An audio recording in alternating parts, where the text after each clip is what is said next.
Hello, bachcho. Let's read the question. The question is saying, choose the correct statement. पहला है innate immunity is accomplished by providing different types of barrier. दूसरा है acquired immunity is present from the birth and is inherited from the parents. तीसरा है acquired immunity can be divided into antibody mediated and cell mediated immunity. चौथा है innate immunity is also called as the specific immunity. And पांचवा है acquired immunity consists of the specialized cell, T cell and B cell and antibodies that circulate in the body. Option है 1, 2 and 5, B है 2, 3, 4 and 5, C है 1, 3 and 5 and D है 1, 2, 3, 4 and 5. तो आइए देखते हैं हम इसका की कंसेप्ट. तो अगर हम बात करें इसके की कंसेप्ट की, तो इसका की कंसेप्ट हो जाएगा innate immunity and acquired immunity.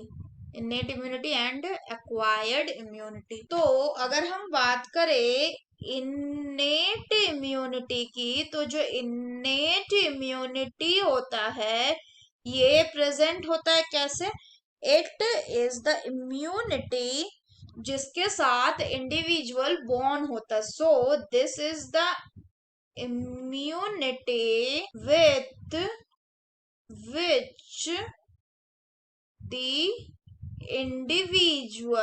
Which the individual is born. इसका मतलब ये क्या है? ये पेरेंट्स से ऑफ स्प्रिंग में आता है. अगर फर्दर बात करें तो ये कैसा हो जाएगा? ये हो जाएगा नॉन स्पेसिफिक, क्योंकि ये पहले से प्रेजेंट है, पेरेंट्स से आया है किसमें? इंडिविजुअल में. तो ये हो जाएगा नॉन स्पेसिफिक. अगर फर्दर बात करें तो इसमें क्या होगा? इट कंसिस्ट, ये क्या कंसिस्ट करेगा? ये कंसिस्ट करेगा सेवरल टाइप्स ऑफ बैरियर्स, जो क्या करेगा? जो प्रिवेंट करेगा एंट्री ऑफ फॉरेन एजेंट्स को, जो प्रिवेंट करेगा entry of the foreign agents को. अगर हम नेक्स्ट बात करें तो नेक्स्ट क्या आ जाता है कि जो इनेट इम्यूनिटी है ये रहता है क्या? It present through out the life. अगर फर्दर बात करें तो नेक्स्ट है आपका एक्वायर्ड इम्यूनिटी. तो जैसा कि इसका नाम सजेस्ट कर रहा है, एक्वायर्ड मतलब इसको एक्वायर करना पड़ेगा after the birth. So this is the type of immunity that is acquired after the birth. अगर हम बात करें तो ये कैसे डेवलप होता है? इसमें स्पेशलाइज्ड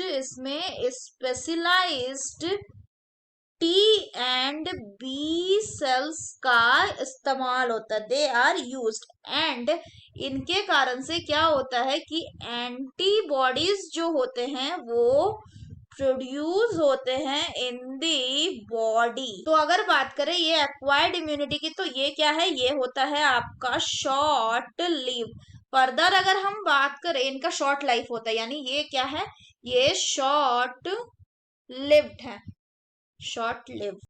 तो अगर हम बात करें एक्वायर्ड इम्यूनिटी की, ये फर्दर जो होते हैं क्या होते हैं? दो टाइप के होते हैं. एक होता है इसमें सेल मीडिएटेड एंड दूसरा होता है आपका ह्यूमरल इम्यूनिटी, या फिर इसको कहते हैं एंटीबॉडी मीडिएटेड.